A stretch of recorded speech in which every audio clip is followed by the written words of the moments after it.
My name is Jim Rokakis. I'm the director of the Thriving Communities Institute. That's an affiliate of the Western Reserve Land Conservancy in Northeast Ohio. I happen to be from Cleveland. I'm the former county treasurer of Cuyahoga County, where the first land bank legislation was enacted. After the state law was changed in 2010, I've helped organize an additional 14 land banks in the state of Ohio. I think the thing that we have found most astonishing, that I'm happiest with, is just how quickly, virtually overnight, the Cuyahoga County Land Bank became the key go-to player in the area of vacant and abandoned properties. We've not only helped to set policies locally, statewide, but we've also had a role in helping to set or try to move policy at the national level. So we have, as I said, almost overnight stopped the property speculation game by taking in low-value properties. We've taken in thousands of properties, repositioned many that were rehabilitated, and unfortunately, we've gotten into the demolition business and have been involved in taking down hundreds and hundreds of structures in distressed communities, not just in Cleveland, but in some of our inner ring suburbs. The challenges that we faced with our land bank is, I think we created very high expectations. As a result, there's a lot of disappointment that we're either not moving fast enough or we're moving too fast. An average of once a day and sometimes twice a day, a phone call comes to the Cuyahoga County Land Bank with somebody who's trying to give a piece of property to the land bank. And I'm not talking just about distressed tax delinquent properties. I'm talking about perfectly good, viable structures that have been in the market for 2, 3, 4, and 5 years that they cannot sell. We have been overwhelmed, in fact, in Cuyahoga County by not only the Fannie and the HUD properties, but by private owners coming in and trying to turn these properties over to us, so much so that they've had to turn that volume or that process off.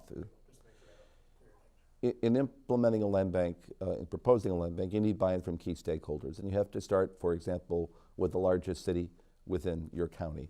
In our case, it was Cleveland, very distressed, really seriously damaged by the foreclosure crisis. So we went to the mayor, members of city council, community groups. We then had to go to the school board very quickly, because under our mechanism, the school board was going to give up substantial revenues to a land bank authority. And then we met with the larger suburbs within the county and then the smaller suburbs within the county, all of their leaders. We met with school superintendents and school treasurers for each of the communities in Cuyahoga County, dozens of them, both individually and as a group, and explained what a land bank would do. We didn't convince everybody, but we convinced enough folks that it was a worthwhile venture. During this process, we were talking with community leaders. People didn't have the title of an elected official, but were clearly leaders because they're involved with community groups, neighborhood organizations. But this was an ongoing conversation that went on for well over a year before we passed the legislation. The Cuyahoga County Land Bank has had a number of successes that are measurable. Taken in 4,000 properties since they opened their doors in June of 2009. They've engaged in a couple thousand demolitions. They have repurposed or repositioned hundreds of properties to buyers who took these homes and rehabbed them and made them tax-paying properties again. Entered into key agreements with Fannie and with HUD and with banks that bring low-value properties in. And they've created some unique partnerships with, for example, an organization that deals with refugees who are looking for housing, where they've made housing available at low cost to people who are part of the refugee community. They've done similar deals with veterans groups looking for disabled vets. They have been involved and they're working with Habitat for Humanity and turning over low-value properties for rehab. There's a number of those relationships, and if you went to their website, you'd find that they have been doing this and doing it very successfully since June of 2009. I would argue they're the most successful land bank in the country. Having said that, the kind of improvements we really want are not going to come over a short period of time. They're going to come over really a long period of time.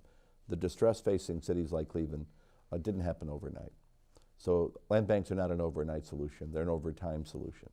And I think you have to ask this question, look for metrics, measure every year. I think we're meeting those metrics, but you know, it could be 10 to 15 years before you really see the kind of improvements you need in a city like Cleveland, and that's by taking down a lot of these distressed properties and starting to bring neighborhoods back.